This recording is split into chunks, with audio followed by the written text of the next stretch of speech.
میرے نبی نے فرمایا میری اہل بیت کے ساتھ محبت کے ساتھ ساتھ مودت بھی کرو، میرے حسن و حسین کے ساتھ محبت بھی کرو اور مودت بھی کرو۔ محبت بھی عربی کا لفظ ہے اور مودت بھی عربی کا لفظ ہے۔ اب محبت اور مودت کے درمیان فرق کیا ہے؟ یار کی جدائی کا صدمہ برداشت کرنے کو محبت کہتے ہیں اور یار کی جدائی کا صدمہ برداشت نہ کرنے کو مودت کہتے ہیں۔ مطلب آپ کا ایک دوست تھا، آپ کو خبر ملی کہ میرا دوست انتقال کر گیا ہے، میرا دوست مر گیا ہے، آپ دوست کے گھر گئے، تھوڑی دیر کے لیے روئے، سوگ منایا، پھر واپس آ گئے۔ اس کا مطلب یہ تھا کہ آپ کو دوست کے ساتھ محبت تھی۔ اب جیسے ہی آپ کو پتہ چلا کہ میرا دوست فوت ہو گیا، میرا دوست اس دنیا فانی سے رخصت ہو گیا، میرے دوست کا انتقال ہو گیا، یہ خبر سنتے ہی آپ برداشت نہ کر پاتے، آپ کا جگرا پھٹ جاتا، آپ بھی وہیں فوت ہو جاتے، مر جاتے۔ اس کا مطلب یہ ہے کہ آپ کو دوست کے ساتھ مودت تھی، جس طرح مچھلی کو پانی کے ساتھ مودت ہوتی ہے۔ میرے رسول کریم نے فرمایا میری اہل بیت کے ساتھ، میرے حسن و حسین کے ساتھ مودت کرو، جس طرح مچھلی کو پانی کے ساتھ مودت ہے کہ جس طرح مچھلی کو پانی سے نکال دیا جائے تو مچھلی میں جان نہیں رہتی، اسی طرح اگر حسن و حسین کی محبت دل سے نکال دی جائے تو سینے میں ایمان نہیں رہتا، انسان ایمان سے خالی ہو جاتا ہے۔ اگر حسن و حسین کی محبت دل میں نہیں ہے تو نماز بھی قبول نہیں ہے، اگر حسین کی محبت دل میں نہیں ہے تو زکوٰۃ بھی قبول نہیں ہے، پھر حج بھی قبول نہیں ہے۔ اس لیے کہ میرے رسول کریم نے فرمایا حسین منی وانا من الحسین، فرمایا حسین مجھ سے ہے اور میں حسین سے ہوں، حسین میں محمد سے ہے اور محمد حسین سے ہے۔ جس نے مجھ سے محبت کی اس نے حسین سے محبت کی، جس نے حسین سے پیار کیا اس نے مجھ سے پیار کیا، جس نے حسین سے وفا کی اس نے مجھ سے وفا کی۔ اور سن لو میری اہل بیت کی محبت میرے حسن و حسین سے کی گئی محبت قیامت کے دن تمہاری بخشش کا ذریعہ بنے گی۔ کیوں؟ اس لیے کہ حسن و حسین جنتی نوجوانوں کے سردار ہیں۔ سبحان اللہ۔ رسول کریم صلی اللہ علیہ وسلم آپ کا معمول تھا کہ آپ جب فجر کی نماز پڑھاتے تو نماز سے فارغ ہونے کے بعد سلام پھیرنے کے بعد آپ مسجد نبوی میں ٹھہرے رہتے تھے۔ میرے رسول کریم مسجد نبوی میں بیٹھے رہتے تھے، آپ کا چہرہ مبارک، مکھڑا مبارک 14ویں رات کے چاند سے بڑھ کر چمکتا تھا۔ 14ویں رات کا چاند تو میرے کریم نبی کے حسن کے سامنے کچھ تھا ہی نہیں، میرے نبی کے مکھڑے کے سامنے، میرے نبی کے چہرہ مبارک کے سامنے کچھ تھا ہی نہیں۔ میرے نبی کا چہرہ مبارک 14ویں رات کے چاند سے بڑھ کر چمکتا تھا۔ اب میرے کریم نبی جیسے ہی نماز سے فارغ ہوتے تو رسول کریم اپنا چہرہ مبارک صحابہ کرام کی طرف کر لیتے۔ اب صحابہ میں سے جو مصیبت زدہ شخص میرے نبی کے مکھڑے کو دیکھتا تو اس کی مصیبت جاتی رہتی، جو پریشان حال شخص میرے نبی کا چہرہ مبارک دیکھتا اس کی پریشانی جاتی رہتی۔ دکھوں کا مارا شخص جب میرے نبی کا حسن دیکھتا، میرے نبی کے چہرے کی زیارت کرتا، اس کی مصیبت، اس کی پریشانی، اس کے دکھ جاتے رہتے۔ بیمار حال شخص اگر میرے نبی کا چہرہ مبارک دیکھتا تو نبی کے چہرے کی زیارت کے صدقے اللہ تعالیٰ بیمار کی بیماری ٹال دیتا تھا، بیمار کو صحت یاب کر دیتا تھا۔ اسی طرح کا میرے نبی کا معمول تھا۔ لیکن ایک دن رسول کریم صلی اللہ علیہ وسلم نے فجر کی نماز پڑھائی، نماز سے فارغ ہونے کے فوراً بعد، مطلب سلام پھیرنے کے فوراً بعد میرے کریم نبی نے سیدنا علی المرتضیٰ شیر خدا کو اپنے ہمراہ لیا، مسجد سے باہر نکلے۔ اب صحابہ کرام پریشان رہ گئے، آج کے دن ہم رسول کریم صلی اللہ علیہ وسلم کا دیدار نہ کر سکے، کیا ظہر تک ہم بغیر دیدار کے رہیں گے؟ ظہر تک ہم پریشان رہیں گے؟ ظہر تک ہمارا چہرہ اداس سا رہے گا؟ ہے اللہ، آج ہم ظہر تک بھوکے رہیں گے، پیاسے رہیں گے؟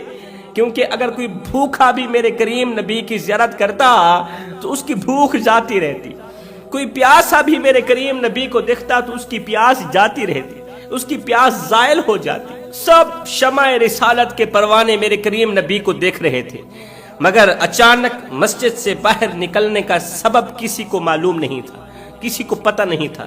میرے کریم نبی نے سیدنا علی المرتضیٰ شیر خدا کو جلدی سے ہمراہ لیا، فاطمہ الزہرا کے گھر پہنچے۔ سبحان اللہ، سیدہ فاطمہ الزہرا کے گھر پہنچے۔ فاطمہ کے کمرے کے صحن کے دروازے پر سیدنا علی المرتضیٰ شیر خدا کو بٹھایا۔ میرے نبی یہ کہتے ہوئے سیدہ فاطمہ الزہرا کے گھر کے اندر داخل ہوئے کہ اے علی، کسی کو اندر نہیں آنے دینا۔ سیدنا علی المرتضیٰ شیر خدا کو میرے نبی نے دروازے پر بٹھایا، یہ کہتے ہوئے آگے چلے گئے، اے علی، کسی کو اندر داخل نہیں ہونے دینا، کسی کو اندر نہیں آنے دینا، اور تو خود دروازے پر بیٹھنا۔ سیدنا علی المرتضیٰ شیر خدا نے وجہ پوچھی، یا رسول اللہ وجہ کیا ہے؟ اے علی، تو نہیں جانتا آج میرے حسین کی ولادت باسعادت ہو رہی ہے۔ سبحان اللہ، میرے حسین کی ولادت باسعادت ہونے لگی ہے۔ ابھی تھوڑی دیر بعد میرا حسین دنیا کی دہلیز پر قدم رکھے گا۔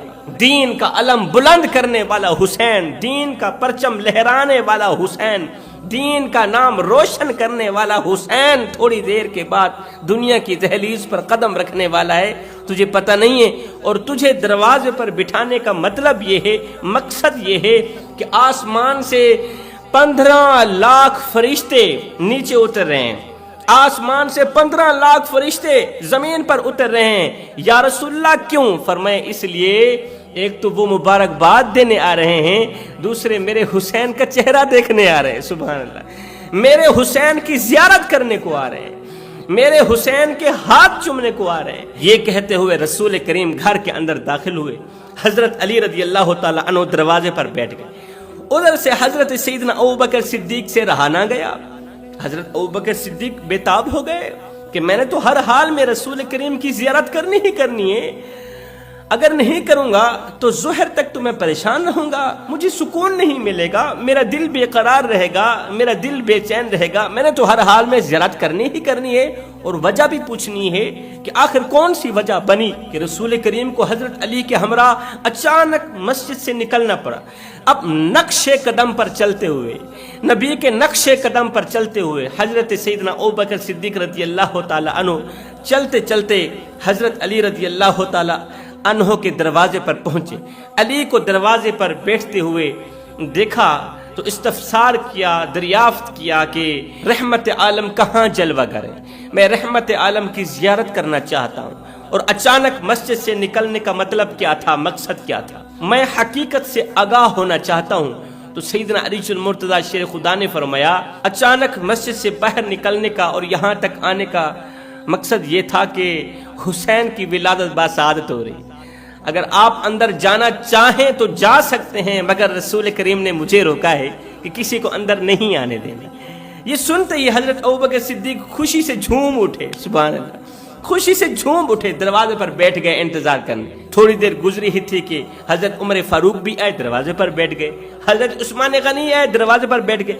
ایک ایک کر کے تمام صحابہ کرام آتے گئے، دروازے پر بیٹھتے گئے۔ رسول کریم کا انتظار ہو رہا ہے۔ اب تھوڑی دیر بعد میرے کریم نبی کمرے سے باہر نکلے اور صحن سے گزرتے ہوئے جب دروازے پر پہنچے تو باہر دیکھا صحابہ کرام کا ہجوم ہے۔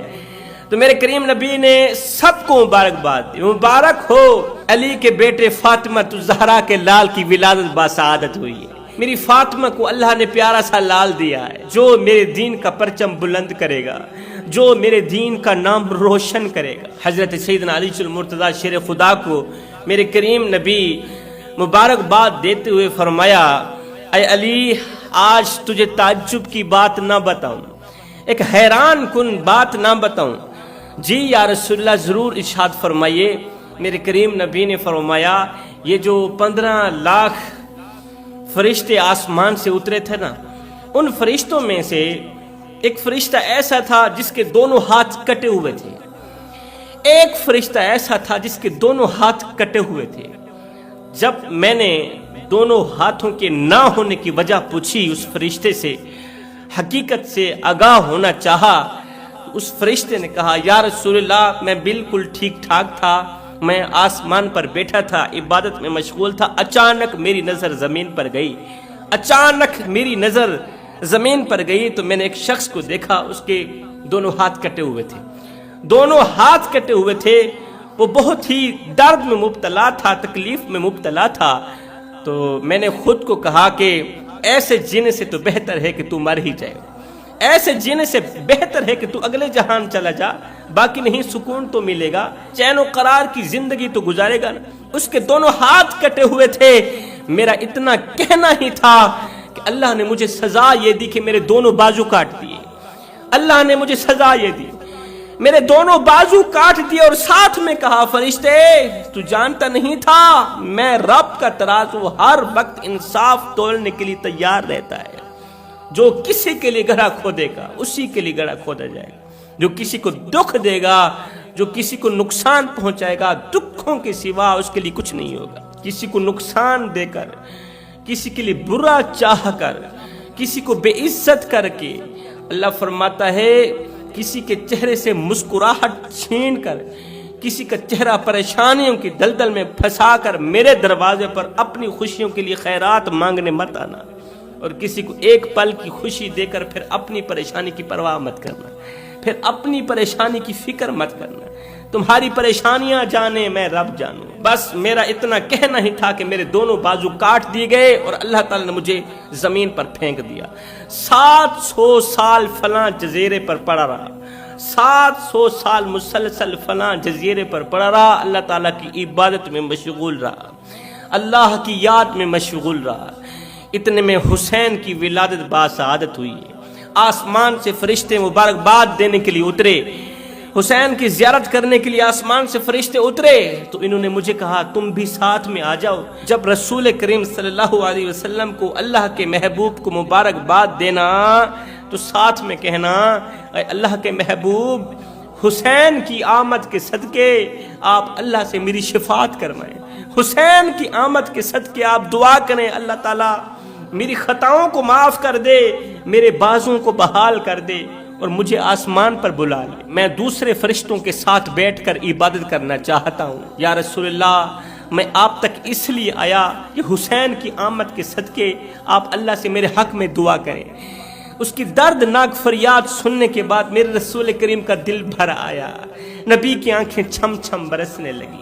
رسول کریم نے دونوں ہاتھ اٹھائے، اللہ میرے حسین کی آمد کے صدقے اس کے بازو بحال کر دے۔ نبی کی دعا کو اللہ نے قبولیت کا شرف عطا کیا۔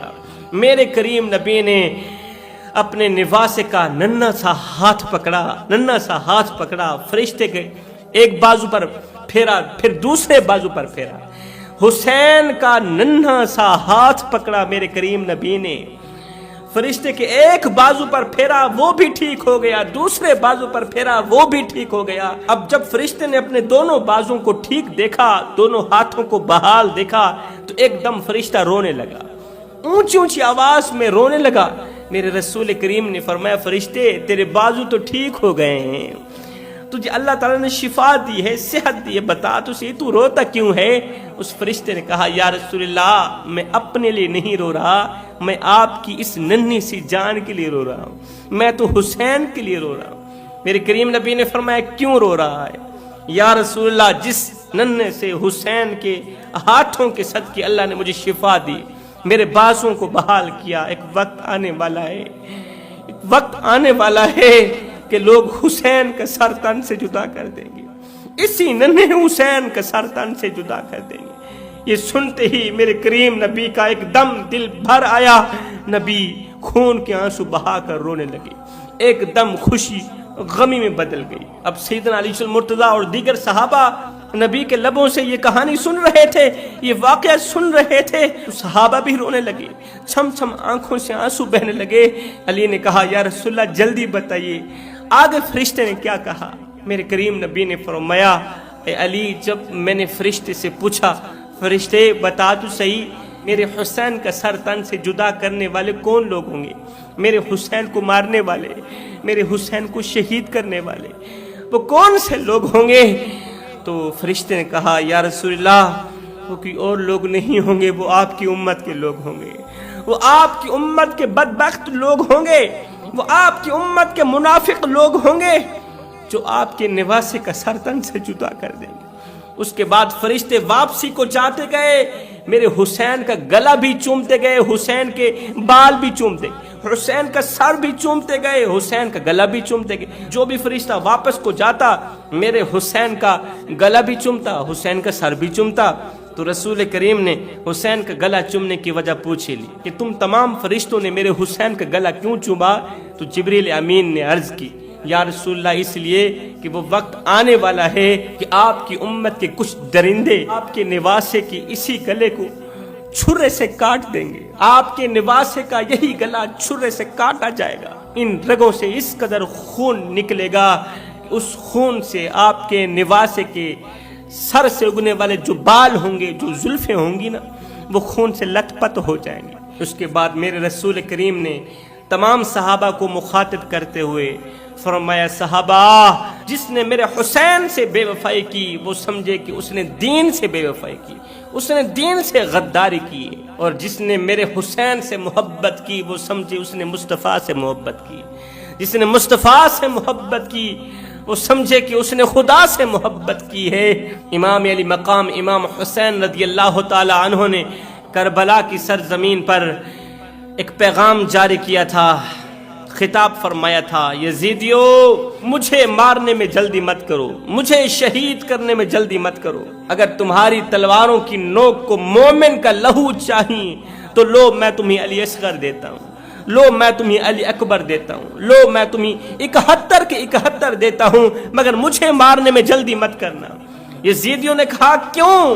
فرمایا اس لیے کہ میں حسین ہوں، صرف حسین بھی نہیں میں مکمل دین بھی ہوں، میں رسول اللہ کا دین بھی ہوں، اس لیے کہ اکبر کا قاتل قاتل مومن ہے، میرے اصغر کا قاتل قاتل مومن ہے، اور محمد کا قاتل قاتل مومن ہے، مگر میں حسین ہوں، میرا قاتل قاتل مومن نہیں بلکہ میرا قاتل قاتل دین ہے۔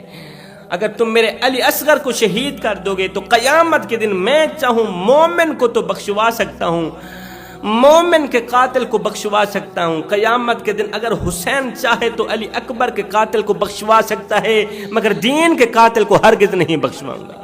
میں قربان جاؤں دشمن پر بھی رحمت کی نظر، دشمن کو بھی حق کی طرف لوٹنے کے مواقع یہ فاطمہ الزہرا کا لال ہی دے سکتا ہے۔ امام علی مقام امام حسین رضی اللہ تعالیٰ عنہ، آپ کے بیٹے حضرت امام زین العابدین، یہ کربلا کے وہ شخص ہیں جنہوں نے کربلا کا سارا منظر اپنی ان کھلی آنکھوں سے دیکھا ہے۔ حضرت امام زین العابدین یہ وہ شخص ہیں جنہوں نے کربلا کا دردناک منظر اپنی آنکھوں سے دیکھا۔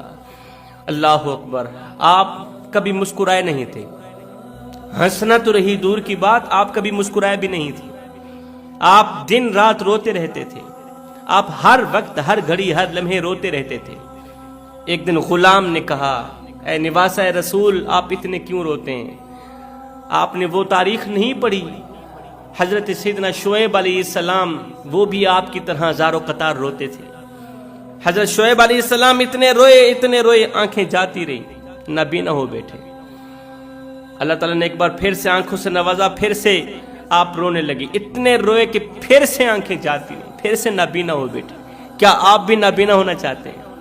اے نواسہ رسول آپ اتنا مت رویا کریں، اتنا نہ رویا کریں، آنکھیں جاتی رہیں گی، آپ نابینا ہو جائیں گے۔ تو آگے سیدنا زین العابدین نے جو جواب دیا، حسین کے شہزادے نے جو جواب دیا، سونے کی تختی پہ لکھنے والا جواب ہے، پتھر دلوں کو موم کر دینے والا جواب ہے۔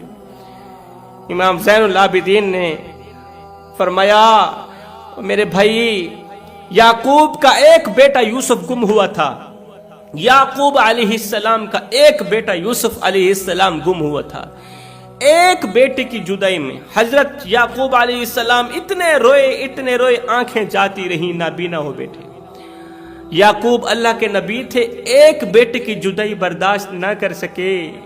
میں زین العابدین نے تو اپنے سارے خاندان کو لٹتے ہوئے دیکھا ہے، سارے خاندان کے سر تن سے جدا ہوتے ہوئے دیکھے، سارے خاندان کو ذبح ہوتے ہوئے دیکھا ہے۔ بتا تو صحیح زین العابدین کیسے برداشت کر سکتا ہے؟ میں یہ کیسے برداشت کر سکتا ہوں؟ میرا دل روتا ہے، میرے جسم کا ایک ایک بال روتا ہے، میرا انگ انگ روتا ہے، مسکرانے کو میرا جی نہیں چاہتا، میرا دل نہیں کرتا۔ امام زین العابدین نے ساری زندگی ٹھنڈا پانی نہیں پیا تھا، ساری زندگی ٹھنڈا پانی نہیں پیا تھا۔ ایک دن آپ روزے میں تھے، روزے سے تھے، گرمی کا موسم تھا، کڑکتی دھوپ تھی، تتی ریت تھی، پورا دن پیاس میں گزرا۔ شام کو افطار سے پہلے، افطار کے وقت پیاس کی شدت تھی تو غلام نے ٹھنڈا پانی پیش کر دیا۔ افطار کے وقت ٹھنڈا پانی پیش کر دیا۔ آپ نے جیسے ہی ٹھنڈے پانی کو لبوں پر لگایا تو نیچے پھینک دیا، کہا غلام تجھے کہا نہیں ہے مجھے ٹھنڈا پانی نہ دیا کر۔ ہے جب میں ٹھنڈا پانی پیتا ہوں مجھے علی اصغر کا تڑپنا یاد آ جاتا ہے، مجھے زینب کی پیاس یاد آتی ہے۔ جب میں ٹھنڈا پانی پیتا ہوں خدا را مجھے ٹھنڈا پانی مت دیا کرو۔ اگر میں ٹھنڈا پانی پی کے مر گیا تو قیامت کے دن علی اصغر کو کیا جواب دوں گا؟ میں قیامت کے دن علی اکبر کو کیا جواب دوں گا؟ میں زینب کو کیا جواب دوں گا؟ اپنے بابے حسین کو کیا جواب دوں گا؟